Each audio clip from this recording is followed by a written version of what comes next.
After seeing a few candle lanterns on eBay and YouTube, I decided to give making my own a go. So you'll need a lynx can and a wine bottle. You can use an axe can instead of lynx, but I'm dead posh me, so I'm using lynx. This is the best one to use for a size match with your lynx can. It won't get you completely off the hook for all the time you spend in a workshop making the thing, but it does do the job. Now all the warnings say that you shouldn't pierce or cut these, but this project goes no further if you don't, so I'm not recommending that you do this, but it's what I had to do, so you make your own minds up for safety. Once you've removed the push button cap from your empty can, you have to get rid of the excess pressure.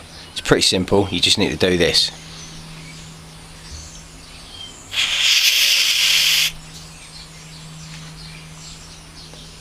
Once nothing else is coming out, you're pretty safe to go ahead. Next step is to cut off the little plastic nozzle at the top.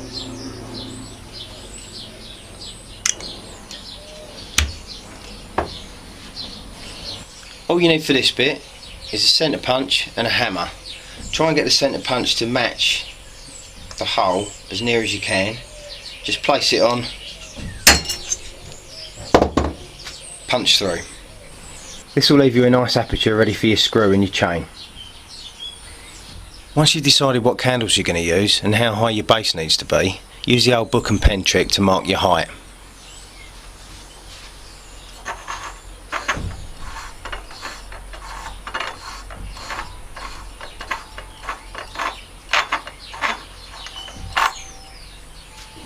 Then with extra books for extra height, mark off the top of the lantern.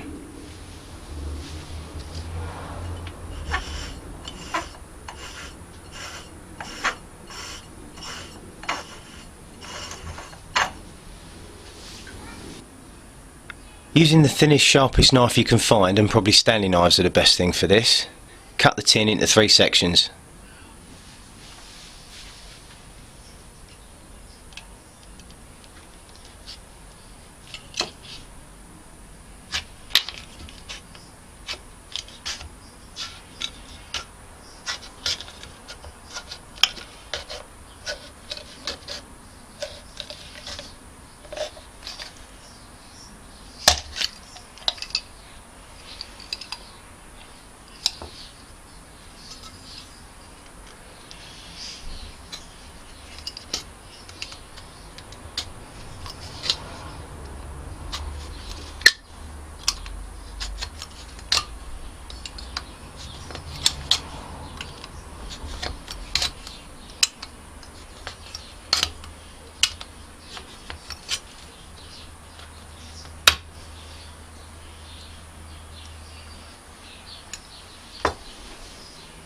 With a nice sharp pair of scissors, cut off any burrs and imperfections from the Stanley cut. Short scissors are best because of the curve of the tin. Using wet and dry, sand off the paint to give yourself a good key for the spray, and at the same time take off any sharp edges.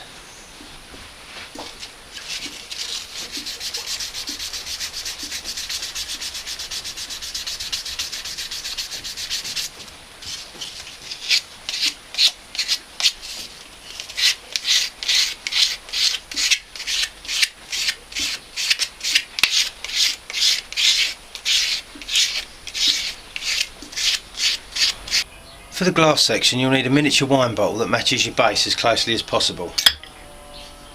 You don't want the bottom of the bottle, so mark it up to give you a cut line.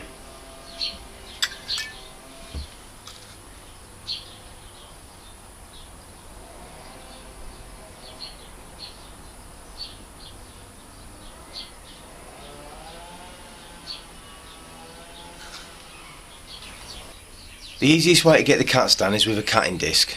On the first attempt I had the bottle lightly clamped, but as soon as I got to a decent depth the glass cracked. This time I've clamped the tool so there's no extra pressure on the bottle. Take 2.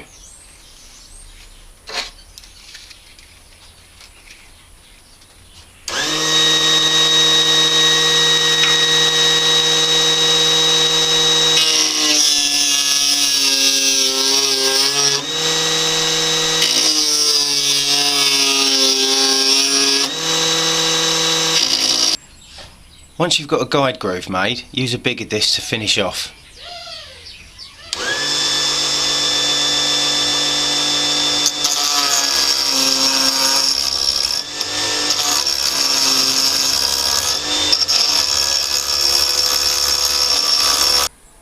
Once the bottom's off, gauge how tall you want your lantern to be and repeat for the other end.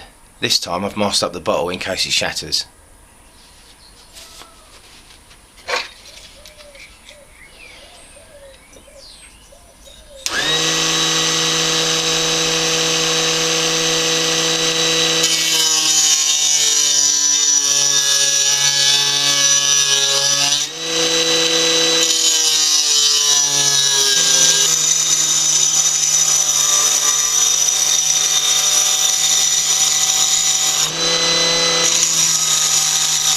Patience is definitely the key. If you rush it, you'll break the glass.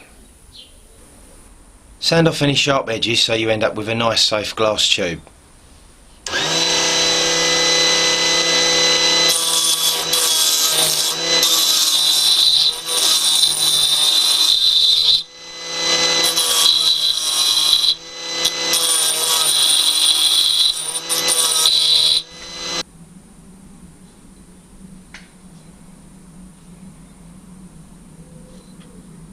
The shiny inside of a sweet tin makes a great reflector plate. I don't need to tell you how careful you have to be for this bit.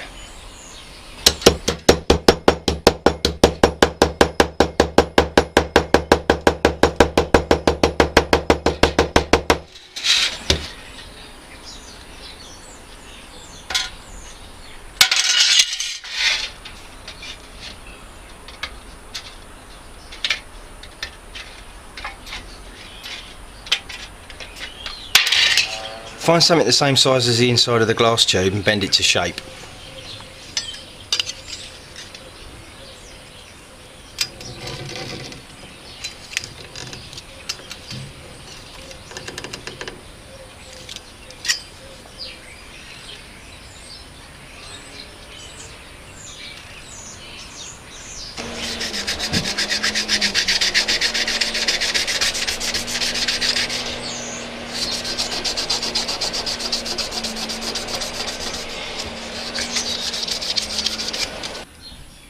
Drill some escape vents in the top section.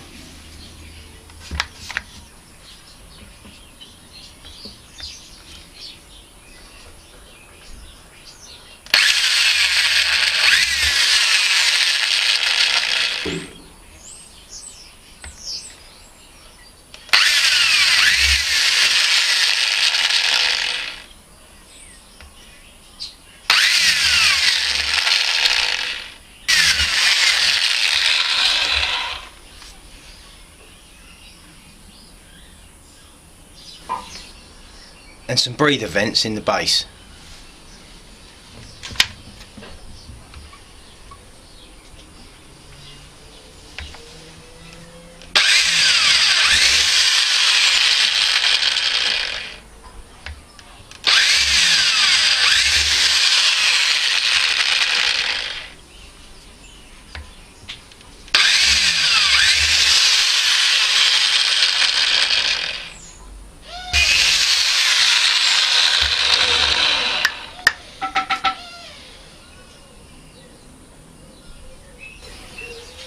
When you drilled your vents, sand off any metal burrs and you're ready to spray.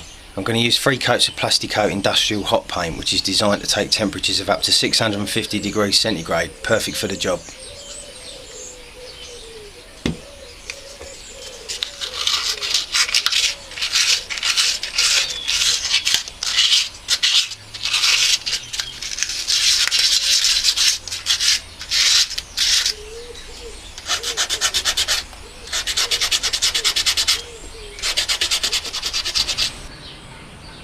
I'm giving the fittings a going over as well to give everything a nice uniform matte black finish. The shiny side of the reflector and the thread is masked up to stop overspray.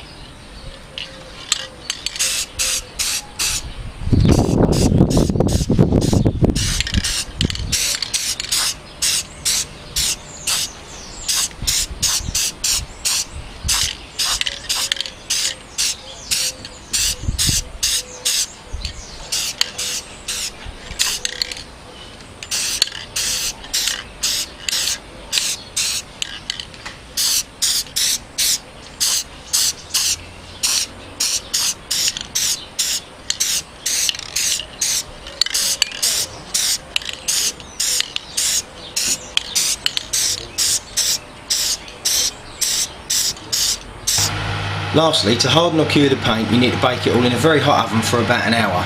Don't forget to take your masking tape off your reflector plate and your thread.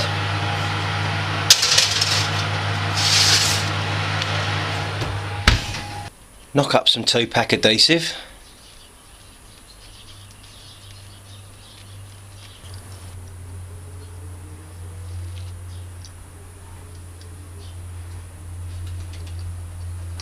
Then put the top and the tube together to make one permanent unit.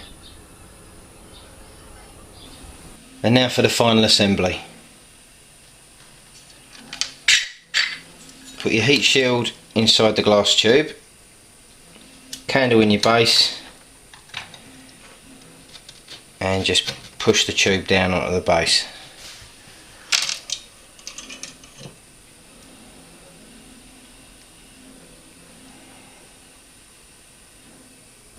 From lynx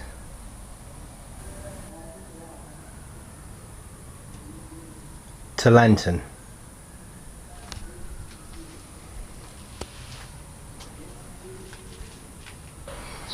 Because the candles that I've chosen are rated at 3 hours, to be on the safe side I've decided to do a full burn test to make sure that the glass is up to the job. It is only a wine bottle after all. All you've got to do to load the candle, take the base off, stick your candle in,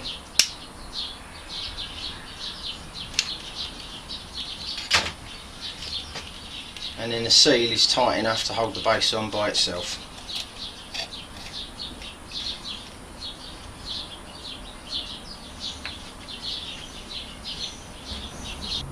The air intakes at the bottom seem to be doing the job. Nice steady flame. It is getting hot on the top, but not unmanageable. So far it's looking good.